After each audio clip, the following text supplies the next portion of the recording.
Hi, എല്ലാവർക്കും സ്വാഗതം പുതിയൊരു വീഡിയോയിലേക്ക്. ഇന്നൊരു കുക്കിംഗ് വീഡിയോ ആണ്. ഉച്ചക്കത്തേക്ക് ഫുഡ് ഞാനാണ് ഉണ്ടാക്കിയത്. വീട്ടിൽ ആരും ഇല്ലായിരുന്നു. അപ്പം ചോറൊക്കെ അമ്മ വെച്ചിട്ടാണ് പോയത്. കറി മാത്രം ഉണ്ടാക്കിയാൽ മതി. ഒരു തോരനും ഒരു തക്കാളിക്കറിയും അതെനിക്ക് വേണ്ടി മാത്രമാണ് ഞാൻ ഉണ്ടാക്കിയത്. അപ്പം ഞാൻ തോരന് വേണ്ടി എടുത്തത് ഞാൻ ബീട്രൂട്ടും, തക്കാളിക്കറിക്ക് വേണ്ടി ഒരു 3-4 തക്കാളിയും വെച്ചൊരു മുളക് പൊടി ഇട്ടൊരു തക്കാളിക്കറി ഉണ്ടാക്കാനാണ് ഞാൻ തീരുമാനിച്ചത്. അപ്പം ആദ്യം തന്നെ തോരനാണ് ഞാൻ ഉണ്ടാക്കാൻ വേണ്ടി തീരുമാനിച്ചത്. തോരന് വേണ്ടി ഞാൻ ബീട്രൂട്ട് നന്നായിട്ടൊന്ന് അരിഞ്ഞു. ഒറ്റ ബീട്രൂട്ട് മാത്രമാണ് ഞാനെടുത്ത് അരിഞ്ഞത്.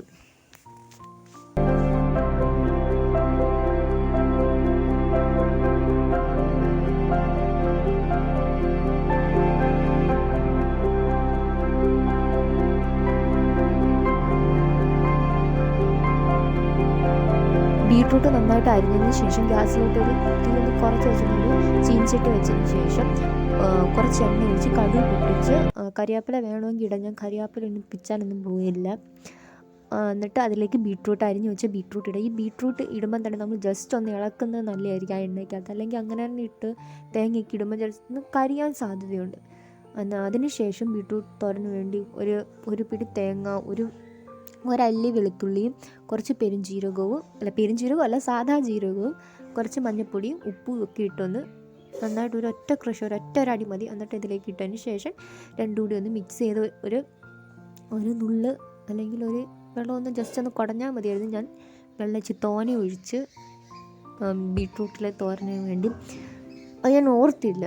എന്നിട്ട് കുറച്ച് ഉപ്പും കാന്താരിമുളകാണ് ഞാൻ ഇട്ടത്, സാധാ മുളക് ഇട്ടില്ല. എന്നിട്ട് നന്നായിട്ടൊന്ന് ഇളക്കി ഒന്ന് തപ്പി ഒന്ന് വെക്കുക. അപ്പോൾ നന്നായിട്ട് അവിടെ ഇരുന്നങ്ങ് വെന്തോളും. എന്നിട്ട് ഈ വെന്ത് കഴിയുമ്പം കുറച്ച് വെള്ളം ഇതിലേക്ക് ഇറങ്ങി വന്നിരുന്നു. അതുകൊണ്ട് തന്നെ ഞാൻ കുറച്ച് പാടുപെട്ട് തോരന്, കാരണം അതൊന്ന് ഡ്രൈ ആക്കി എടുക്കാം. തീ കുറച്ചിട്ട് ഒരുപാട് നേരം ഞാൻ ഇളക്കി ആ വെള്ളം എല്ലാം പറ്റിച്ചെടുത്തിട്ടുണ്ട്. ഇത് എളുപ്പമാണ് വെക്കാൻ. കുറച്ച് വെള്ളം കൂടിപ്പോയതിൻ്റെ കുഴപ്പം മാത്രമേ എനിക്ക് വന്നിട്ടുള്ളൂ. അതിനുശേഷം ഞാൻ പിന്നെ തക്കാളിക്കറി ഉണ്ടാക്കാൻ വേണ്ടി പോയി. തക്കാളിക്കറി ഉണ്ടാക്കാൻ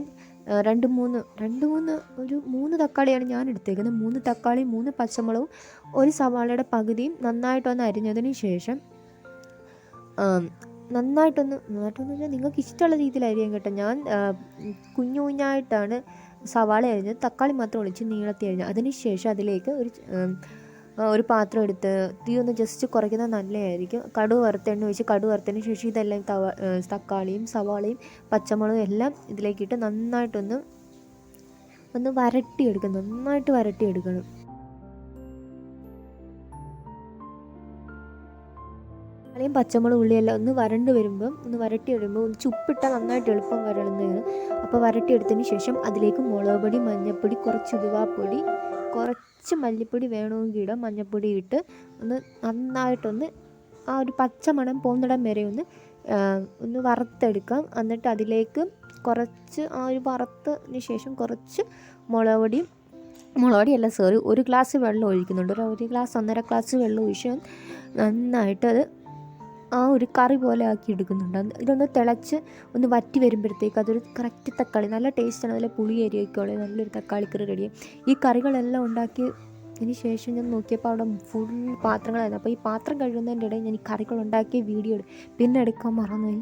വൃത്തിയാക്കുന്ന വീഡിയോ ആണ്. അപ്പോൾ ഈ പാചകം കഴിഞ്ഞ് കഴിഞ്ഞാൽ പിന്നെ വൃത്തിയാക്കുക എന്ന് പറയുന്നത് വലിയൊരു ടാസ്ക് തന്നെയാണ്. അപ്പം നെക്സ്റ്റ് വീഡിയോ കാണാം. ടാറ്റോ, ബൈ ബൈ.